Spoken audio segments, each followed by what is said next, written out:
The real trick when we talk about two shots is that usually it shows the dynamic of the relationship between two prime characters, okay? That dynamic is very specific to how each actor understands first the circumstance of the scene and secondly the relationship. Every time you see a two shot, so if me and Omar are in a two, what are you seeing with us? The minute we start to look, what's the first look at each other? What's the first thing that you guys as an audience are connected to? Relationship? Well, not just our relationship, but what? Our bodies. How our bodies react off one another. This is very similar to stage, right? So if Omar backs off me, and I back off him, what automatically do we get? Conflict, absolutely. And then if we come together, what automatically do we get? Love and respect. Okay. One of the interesting elements that people neglect is that they think they need to work with the other actor. Why don't you need to work with the other actor to create a relationship? Why don't you? We make it up. Well, you make it up. That's part of it. Why else? Everything's going out. Huh? Everything's going out. What do you mean? So if I'm facing in a two shot, I'm facing. So all my thoughts and everything you can still feel. Well, we could be profile, right? The shot could be two shot profile where me and Omar are looking at each other. So we're sending this energy here. Do you get me? We might have to cheat it where I look at his outside shoulder here and he's looking at my outside shoulder. So you see this? This cheat is allowing it to get sent still, Ashley, but we're still kind of connected on this. So what do you mean by getting sent out like that? I don't know. Well, you want to think of it when you've done it. When you've been in a two shot, guys, the first thing that you've had to be clear and aware of is what? Not just who this person is to me, but what? Think very specifically. What is the circumstance that brought us together? Which means the clarity is first and foremost about the event of the scene. Once you have defined and clarified the event, from that point you can get an understanding of the relationship. Do you guys get this? If I don't know the event of the scene, how come creating this specific relationship becomes that much more difficult? What happens if I don't? Like, I could sit here and go, okay, this is my best friend, right? So in it being my best friend, I could stay in that personalization connection, but I would lose if me and my best friend are in the middle of a huge fight over a girl. What would I lose? The conflict. Do you guys get this? In other words, if I don't get first and foremost the event, clarifying how the relationship works for me as an actor becomes nebulous, becomes unformed. I first and foremost have to make sure the event is crystal clear. If I can clarify the event, then I can really specify how this relationship is operating in this scene.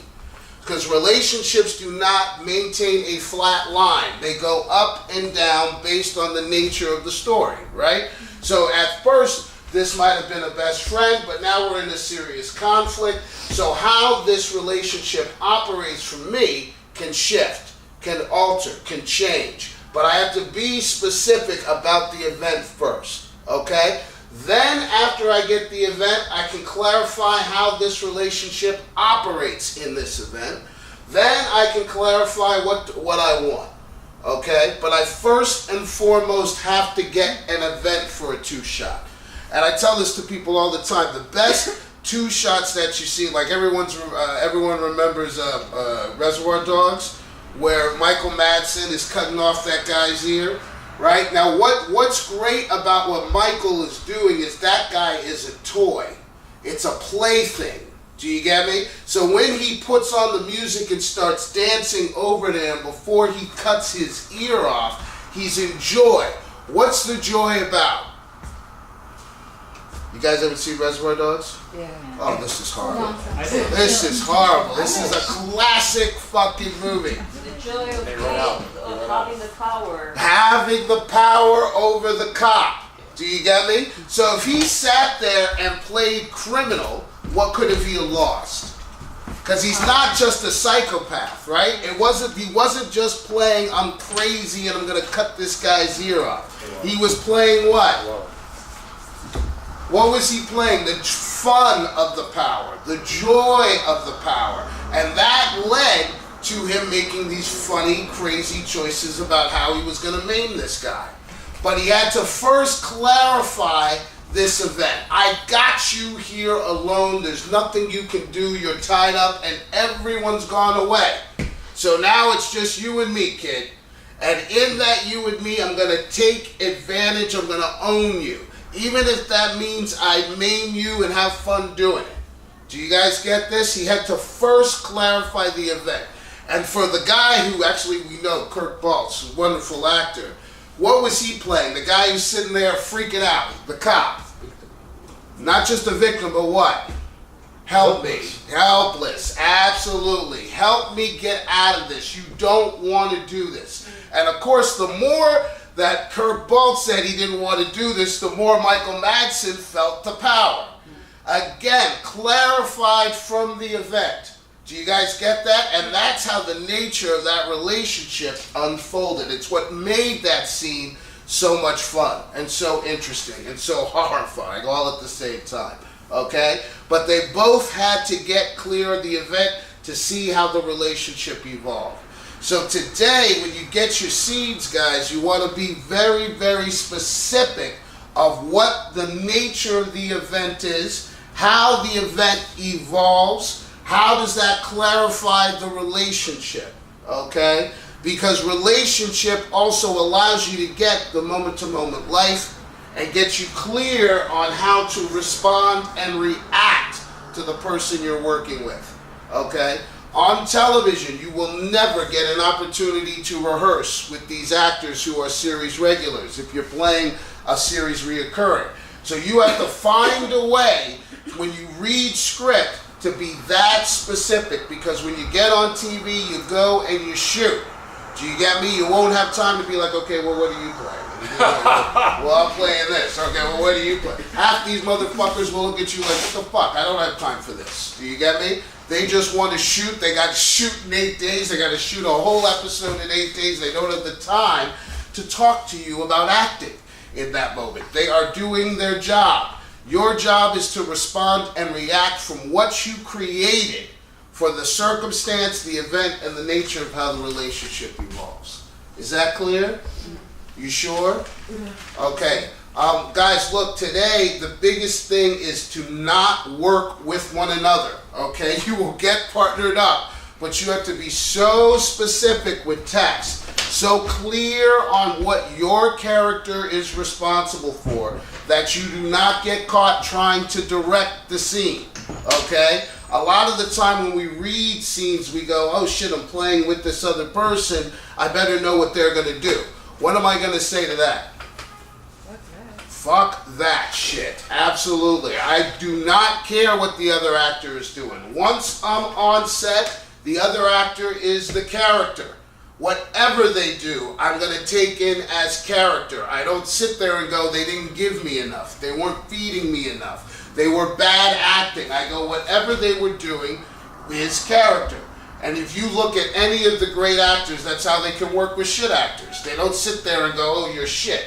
You suck. They go, okay, whatever's happening, I'm going to take in as what the character's living in. Do you guys get that difference? And a lot of young actors try to go, okay, well, I didn't feel what this other person was doing, and I got caught. I'm like, well, what you care?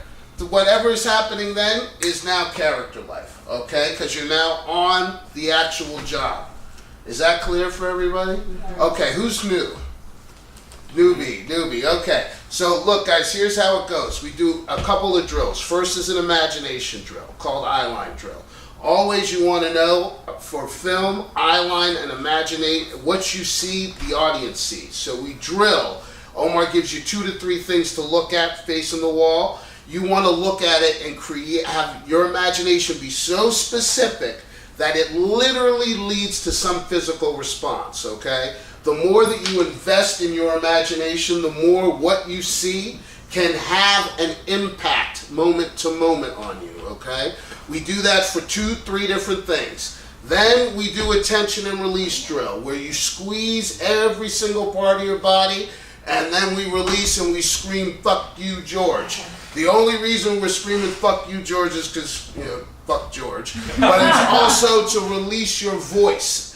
The main part of the tension and release drill is not just to get your body loose, it's to get you out of your head, okay? You guys, if you can do this and drill this enough, you can drill it on set in between each take. There are actors who find a lot of ways to loosen up before each take. You guys want to find the same level of freedom before each take, something that gets you out of your head and into your body, okay?